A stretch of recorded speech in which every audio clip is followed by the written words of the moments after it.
পরিপূর্ণভাবে ইসলামে দাখিল হওয়ার ক্ষেত্রে আমাদের যে কাজ করতে হবে সেটি হলো সকল প্রকার বান্দার হক আমাদেরকে আদায় করতে হবে।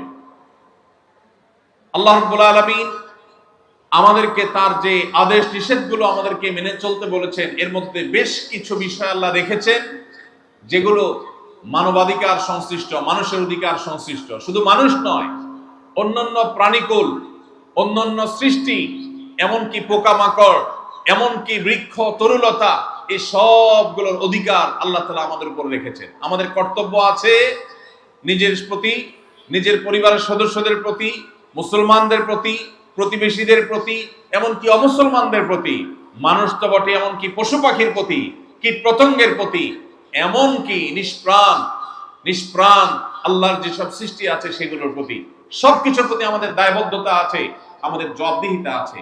আপনি নামাজ ভালো পড়লেন, মুসলমান হিসাবে আপনি ভালো হওয়ার চেষ্টা করলেন, ইমানটাকেও খাঁটি করলেন, কিন্তু আপনি মানুষের অধিকার নষ্ট করলেন, মানুষের হক নষ্ট করলেন, মানুষকে কষ্ট দিলেন, মানুষ প্রতি জুলুম করলেন, মানুষের হক মেরে খাইলেন, মানুষের টাকা মেরে দিলেন।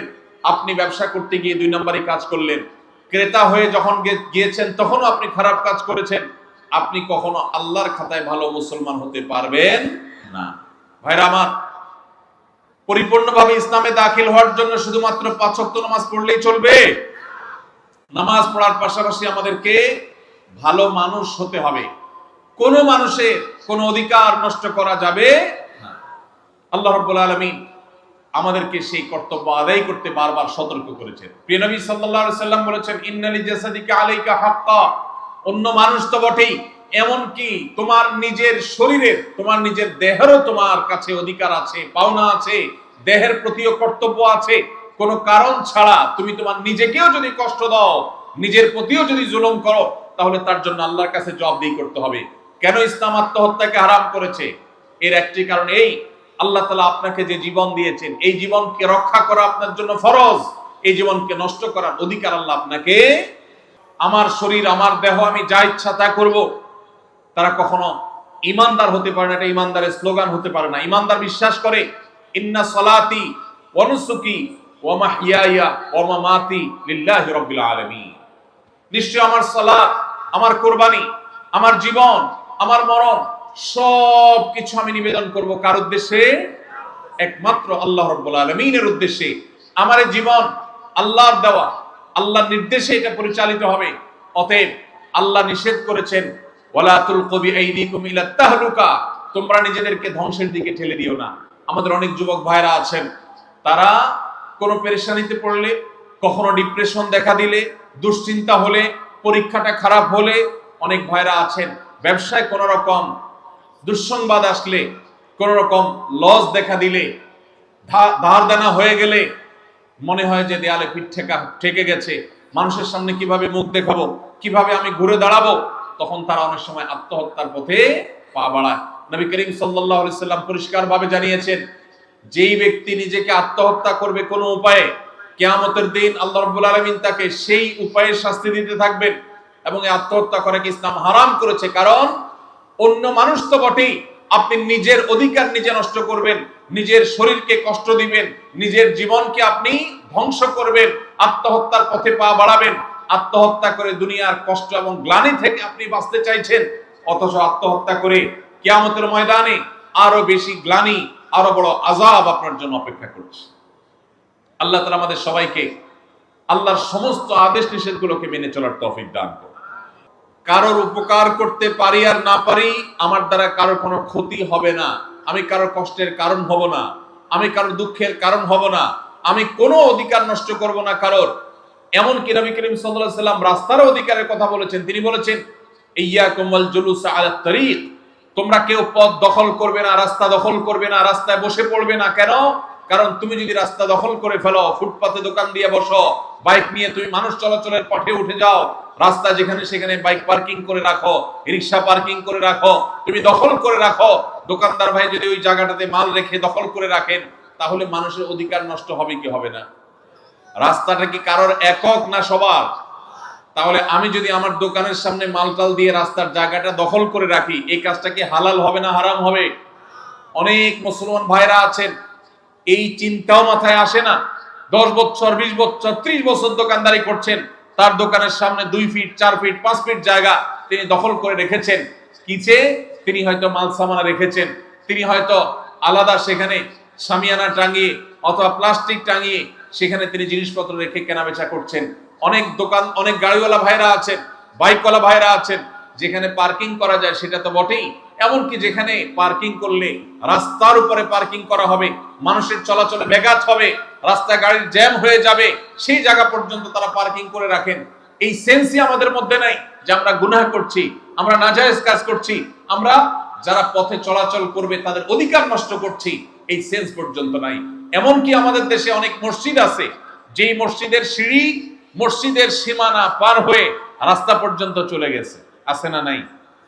অনেক মসজিদ আছে, বিশেষ করে শহরে দেখা যায়, ঢাকা শহরে, যে মসজিদের সীমানা এটা পার হয়ে রাস্তায় 2 ধাপ 3 ধাপ সিঁড়ি চলে গেছে। অনেক বাড়িওয়ালা আছে ঢাকা শহরে, এমনকি গ্রামেও, যারা নিজেদের বাড়িতে উঠার জন্য স্লোপ করে দিয়েছেন গাড়ি বাইক তোলার জন্য, রাস্তার 1 বিঘত 2 বিঘত 1 ফিট 2 ফিট জায়গা দখল করে ফেলেছেন। এটা কি হালাল না হারাম? হারাম। ভাইরা আমার, আমরা যদি শুধুমাত্র মানুষের অধিকার সম্পর্কে সচেতন হই, আমাদের সমাজটা জান্নাত হয়ে যাবে ইনশাআল্লাহ। আমাদের সমাজে আজ নামাজি মুসলমান পাওয়া যায়, কিন্তু আমরা যেভাবে পারি অন্যের হক নষ্ট করি। আমরা অনেকে মনে করি হক নষ্ট করা মানে শুধুমাত্র টাকা মেরে খাওয়া। আমরা অনেকে মনে করি হক নষ্ট করা মানে কারোর জমি মেরে খাওয়া। ভাইরা আমার, হক মারার যে কত সহস্র পথ আছে আমরা সেটা অনেকেই জানি না। এই যে আমি রাস্তা দখলের কথা বললাম, আমরা অনেকেই আছে যে আমাদের নিজের অজান্তে বহু মানুষের হক আমরা নষ্ট করছি। প্রতিবেশীকে কোনো প্রকার কষ্ট না দেওয়া এটা আমাদের উপরে কর্তব্য। নবী সাল্লাল্লাহু আলাইহি ওয়াসাল্লাম বলেছেন, লা ইউমিনু মান লা ইয়ামানু জারুহু বাওয়াইকাহ, যে ব্যক্তির ক্ষয়ক্ষতি থেকে তার প্রতিবেশী নিরাপদে থাকে না, সে মুমিন হতে পারে না। এখন আপনি আপনার বাসায় ওয়াজ শুনতেছেন হাই ভলিউমে, আপনি সাউন্ড বক্স ফুল দিয়া অথবা মোবাইলে একেবারে ফুল ভলিউম দিয়ে ওয়াজ শুনতেছেন। এত জোরে ওয়াজ শুনতেছেন যে আপনার পাশের বাসার যিনি আছেন, পাশের বাড়িতে যিনি আছেন, আপনার পাশের ঘরে যিনি আছেন, এই আওয়াজে তার ডিস্টার্ব হচ্ছে। তাহলে আপনার এই ওয়াজ শোনার কারণে সওয়াব হবে নাকি গুনাহ হবে? ভাইরা আমার, এইভাবে আমরা অনেকে নিজেদের অজান্তে অনেক মানুষ অধিকার নষ্ট করছে। একজন ইমানদার তার প্রতিটি নড়াচড়ায়, তার প্রতিটি উঠা বসা, তার প্রতিটি কথাবার্তায় তিনি দায়িত্বশীল আচরণ করবেন। আমাদের প্রিয় নবী সাল্লাল্লাহু আলাইহি সাল্লামের মসজিদে নববীতে একবার একজন ব্যক্তি, এক সাহাবী, তিনি কোরআনের তেলাওয়াত করছেন একটু উচ্চ স্বরে। নবীজি সাল্লাল্লাহু আলাইহি সাল্লাম তখন তাকে বললেন, তুমি কোরআন তেলাওয়াত করে যে আল্লাহকে শোনাতে চাচ্ছ, সেই আল্লাহ তাআলা বধির না, তিনি আস্তে পড়লেও শুনেন, তুমি কেন জোরে পড়ছো? আরেকজনের ডিস্টার্ব হচ্ছে। আমরা অনেকে চিৎকার চেঁচামেচি করি, জোরে জোরে কথা বলি, প্রয়োজন ছাড়া আমাদের আশপাশে মানুষকে অতিষ্ঠ করি। এই কাজগুলোর মাধ্যমে আমরা মানুষের অধিকার নষ্ট করি। ভাইরা আমার, একজন মুসলমান তাকে এমন ভাবে চলতে হবে যে আল মুসলিম মান সালিম আল মুসলিমুনা মিন লিসানি ওয়া ইয়াদি, তার হাত এবং মুখ দ্বারা সবাই নিরাপদে থাকবে।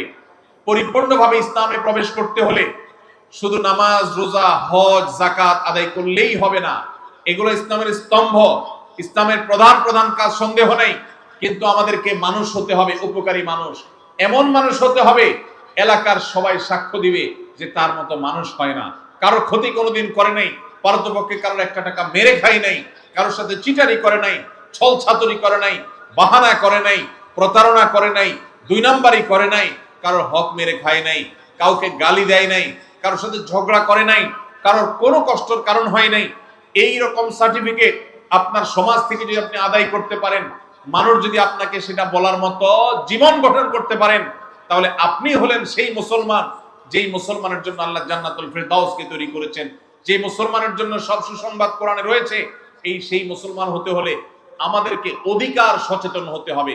আল্লাহ আমাদের সবাইকে মানুষের অধিকার সম্পর্কে সচেতন হওয়ার তৌফিক দান করুন।